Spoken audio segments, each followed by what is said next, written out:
My name is Vinay Kumar. I am an artist. I am a painter. And I want to ask one question. That in your website, you gave two reasons why Muhammad could not have copied from the Holy Bible or from the other pre-existing sources. So you gave answer that you claim that there were no Arabic translations of the Bible during the time of Muhammad. But in Sahih al-Bukhari, volume number 6 and book number 60, number 478, it says that the gospel has already been translated into Arabic by Waraka. And also second thing is, you said Muhammad was illiterate and therefore couldn't have read books such as the Holy Bible. But I am not satisfied with that answer, because it wasn't necessary for Muhammad to be literate in order to borrow stories from previous scriptures. Muhammad only needed to hear these stories orally for borrowing to take place. After hearing these stories, Muhammad revised then, and he wrote the theological pre-assumptions and then tried to pass them off as revelation from God. The brother asked a very good question. He goes to the website, so I'm happy about that. Inshallah, he'll come to the truth. And I believe you're a Christian. Your name is Vinay Kumar.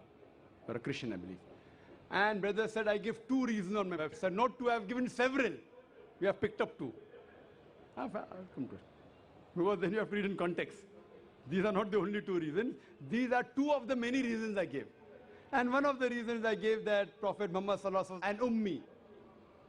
As Allah says in the Quran in Surah Ankabut, chapter number 29, verse number 48, that we have made the last prophet as an ummi, so that the blabberers will not use that as a pretext. You have to agree that between a literate and an illiterate, it is more difficult for illiterate. You have to agree that. Do you agree or not? More difficult. More difficult.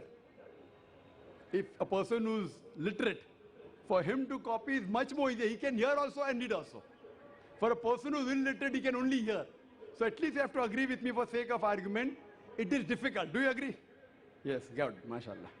So these are points I'm mentioning many. This is not the only one point. Amongst the many points, this is one of them.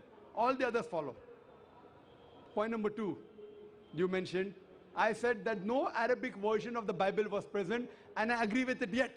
You quoted Sahih Bukhari, volume number 6, that Waraka, yes, he had knowledge about the gospel. Nowhere does it say that he translated. Brother, I challenge you. I challenge you.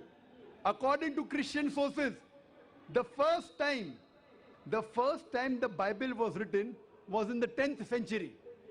That means the Christian scholars don't know their homework.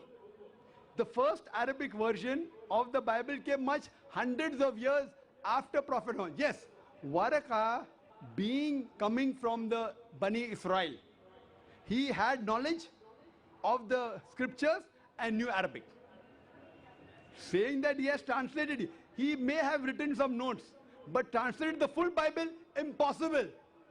Nowhere does Sahih Bukhari say that Waraka translated the full Bible. I challenge you. It may say that Waraka had knowledge of the law and the gospel, may have written some notes. If, you know Salman Rushdie's book. Salman Rushdie's book also has verses of the Quran. I can't call it the Quran, but Salman Rushdie wrote a book against the Quran. In that book, there are some verses of the Quran. That does not mean that is the Quran. There are other people like I write a book. I mentioned certain verses of the Quran in my book, Quran Modern Science, similar to Islam Hindu. That book is not the Quran. You cannot say Dr. Zakir Naik translated the Quran. Just because if you go on the website and see Dr. Zakir Naik wrote a book, Quran Modern Science, and I've quoted about 150 verses, you cannot say that. It is some. And furthermore, you said Prophet Muhammad, peace be upon him, wrote down and corrected. Okay, that's a very good point. Now, I have given a talk on Bible and Quran in the light of science. And I've proved there are so many scientific errors in the Bible. For example, in the book of Genesis, chapter number 1 itself, it says that the world was created in 624 days. It says the light of the moon is its own light. Genesis chapter number 1, verse number 16 to 19. It says that the sun was created after the earth. Earth was created on 3rd day, sun on the 4th day. I can go on and on. So do you mean to say Prophet Muhammad took this and changed it? The light of the moon is not its own light, it's a reflected light. Quran says in Surah Furqan chapter 25 verse 61 that the light of the moon is reflected light. Quran says the world was created in 6 ayyam, 6 long period. So you mean to say Muhammad sallallahu alaihi wasallam picked up all these things and corrected? Do you think he was a scientist? No, it was a revelation from God. So go for my full talk, just quoting part of my talk, and as though like you will say that you hear my full talk. And then I said that even if I agree, he copied from the Bible for sake of argument and then corrected. Is it possible for a human being 1400 years back to correct all the scientific errors? Means what is wrong he corrected. It's impossible. Impossible. So this proves that it was not his work, it was the work of the Creator, Almighty God. Hope that answers the question. Now my question is just on fasting. I just want to know how somebody can control himself by fasting from morning up to in the evening